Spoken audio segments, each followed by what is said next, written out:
كنا نصلي مع رسول الله صلى الله عليه وسلم الجمعة فنرجع وما نجد للحيطان فيئا نستظل. tunarejea makwetu tunakuwa hatupati katika zile kuta vivuli wa kuweza kujifunika dhidi ya jua. Kwa tukawa tunafuatilia kupita pembeni kama tulivyoona katika hadithi ya pili. Hadithi ya kwanza, ama hadithi hii vile vile imefanywa kuwa ni hoja kwa wale ambao wanaosema inajuzu Ijumaa kabla zawali, kwa tafsiri ya kwamba kunna nusalli ma sallama Jumaa fanarji'u wama najidu lilhaytani fai'an nastadhillu bihi, tunarejea makwetu na aliyakuwa kuta bado hazijaweka kivuli cha kuweza kujifunika kujizuia na jua. Maana kama kuta hazijatoa kivuli, pameadhiniwa, baada ya kuadhiniwa pametolewa hutuba, baada ya hutuba watu wameswali mpaka wanamaliza swala mpaka wanaondoka, bado kuta hazijatoa vivuli. Maana yake hii ilikuwa kabla zawal.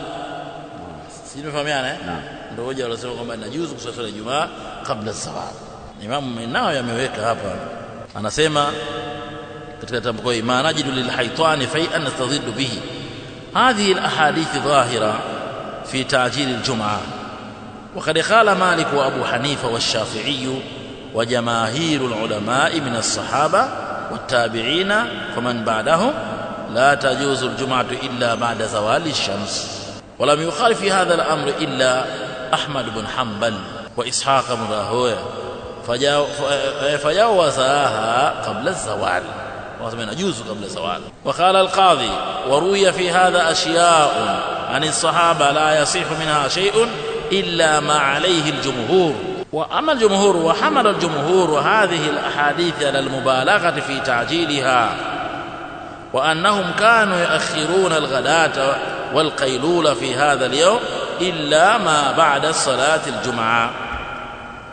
والصحيح ما ذهب إليه جمهور kwamba swala ya Ijumaa inaswaliwa baada zawal, na hiyo ndio amali almuslimina leo. Hiyo ndio amali wa Waislamu wote duniani leo hii, kwamba Ijumaa baada ya kujua kuondoka, baada ya kuingia tu wakati wa dhuhuri, basi uadhiniwa adhana ya dhuhuri, kisha khatibu kwa nao mambo utoa hutuba na baadaye kufuatiwa na sala.